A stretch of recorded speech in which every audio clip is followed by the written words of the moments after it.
ಚಿಕ್ಕಪುಟ್ಟ ಮಳೆಗೆ ನೆರೆ ನೀರು ಬಂದು ಪ್ರತಿ ವರ್ಷ ಇದೀಗ ಬೈಕಂಪಾಡಿ ಪರಿಸರದಲ್ಲಿ ಕೈಗಾರಿಕಾ ಸಂಸ್ಥೆಗಳಿಗೆ ತೊಂದರೆ ಉಂಟಾಗ್ತಾ ಇದೆ.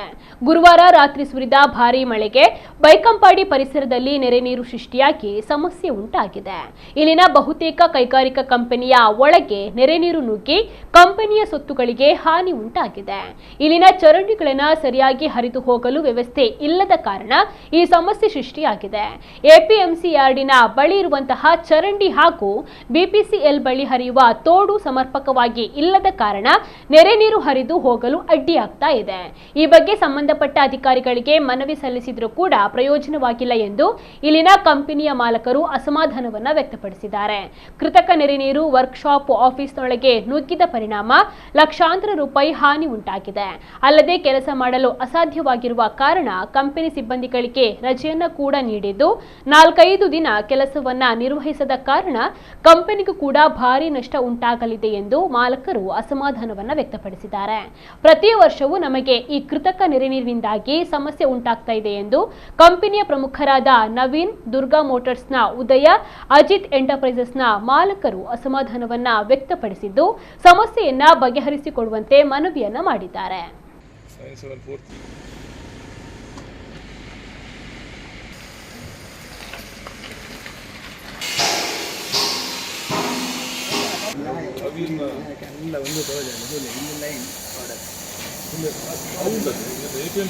ಐದು pipe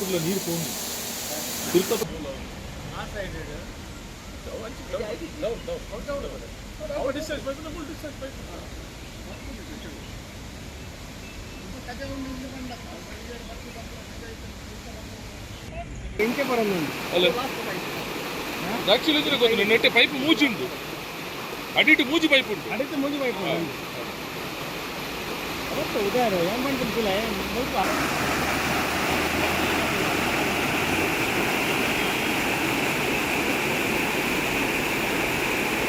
For the past 15 years, 16 years, from I think starting from 1997, the moment BPCL filled there was the first flooding here. From there onwards to this date, every year there is flooding. The main culprits are BPCL and APMC yard culvert. APMC yard, whatever we try to approach them, they are not bothered. Nobody is there to respond. BPCL, once they allow, second time they don't allow us inside the gate. We have to complain to the commissioner. This is not only that I am affected, everybody is affected here. And this time, last time the water level, as you can see there, its date is written, 17/7/25. That was the water level. And once this happens, for 4 days, 5 days, no work because of the slime that collects in the factory. Yes, we cannot do any work. We cannot put on an electrical system. ನಮಗೆ ಮಳೆಗಾಲದಲ್ಲಿ ಪ್ರತಿ ವರ್ಷ ಒಂದು ಮಳೆ ಬಂದರೆ ಸಾಕು, ದೊಡ್ಡ ಮಳೆ ಬಂದರೆ ಇಡೀ ನಮ್ಮ ಈ ಏರಿಯಾ ಕಂಪ್ಲೀಟ್ ವಾಟರ್ ಫ್ಲಡ್ಡಿಂಗ್ ಆಗ್ತಾ ಉಂಟು. ವಾಟರ್ ಫ್ಲಡ್ಡಿಂಗ್ ಆಗಿದ್ರೆ ಇಡೀ ನಮ್ಮ ವರ್ಕ್ಶಾಪ್ ಒಳಗಡೆ, ಆಫೀಸ್ ಒಳಗಡೆ ಎಲ್ಲ ರೋಡಲ್ಲಿ 5 ಫೀಟ್ ನೀರು.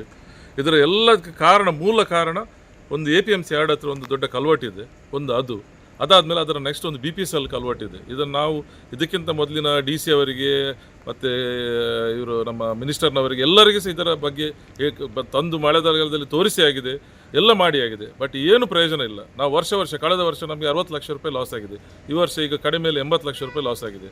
ಅದಕ್ಕಿಂತ ಮೊದಲಿನ ವರ್ಷ 30 ಲಕ್ಷ ರೂಪಾಯಿ ಲಾಸ್ ಆಗಿದೆ. ಪ್ರತಿ ವರ್ಷ ನೋಡಿ, ನಮ್ದು ಇವತ್ತು ಇಡೀ ಆಫೀಸ್ ಕ್ಲೋಸ್, ಒಂದು ಸ್ಟಾಫ್ ಬರ್ಲಿಕ್ಕೆ ಆಗೋದಿಲ್ಲ. ಬೆಳಿಗ್ಗೆ ಮಳೆ ನಿಂತರೆ ಸಹ ಮಳೆ ನೀರು ಹೋಗ್ತಾ ಇಲ್ಲ. ಪ್ರತಿ ವರ್ಷ ನಮಗೆ ಇಲ್ಲಿ ನೆರೆ ನೀರು ಬಂದು ಭಾಳ ಸಮಸ್ಯೆ ಆಗ್ತಾ ಇದೆ. ಸಾಧಾರಣ ನಮ್ಮ ವರ್ಕ್ಶಾಪ್ನಲ್ಲಿ ಬಹಳ ಜೋರು ಮಳೆ ಬಂದಾಗ 1-1.5 ಫೀಟ್ ಅಡಿಯಷ್ಟು ನೀರು ಬರ್ತದೆ. ಆ್ಯಂಡ್ ಇದರಲ್ಲಿ ತುಂಬ ನಷ್ಟ ಆಗ್ತದೆ.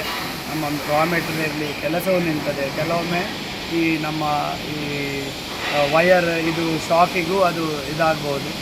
ಅಂಥದ್ದೆಲ್ಲ ಸಮಸ್ಯೆ ಇದೆ. ಆ್ಯಂಡ್ ಹೋಗಲಿಕ್ಕೂ ಕಷ್ಟ ಆಗ್ತದೆ, ಕೆಲಸದವರಿಗೂ ಕಷ್ಟ ಆಗ್ತದೆ, ರಾ ಮೆಟೀರಿಯಲ್ ನಷ್ಟ ಆಗ್ತದೆ, ಫಿನಿಶ್ ಪ್ರಾಡಕ್ಟ್ ಆ್ಯಂಡ್ ಮೆಟೀರಿಯಲ್ಗೆ ತೊಂದರೆ ಆಗ್ತಾಯಿದೆ. ನಿನ್ನೆ ಮಳೆಗೆ ಬರೇ 8 ಗಂಟೆ ಮಳೆ ಒಳಗೆ 1-1.5 ಫೀಟ್ ನೀರು ಒಳಗೆ ನುಗ್ಗಿದೆ. ಆಫೀಸ್ ಒಳಗೆ ನುಗ್ಗಿ ತುಂಬ ಫೈಲ್, ನಮ್ಮ ಡಾಕ್ಯುಮೆಂಟ್ಸ್ ಎಲ್ಲ ಹಾಳಾಗಿದೆ.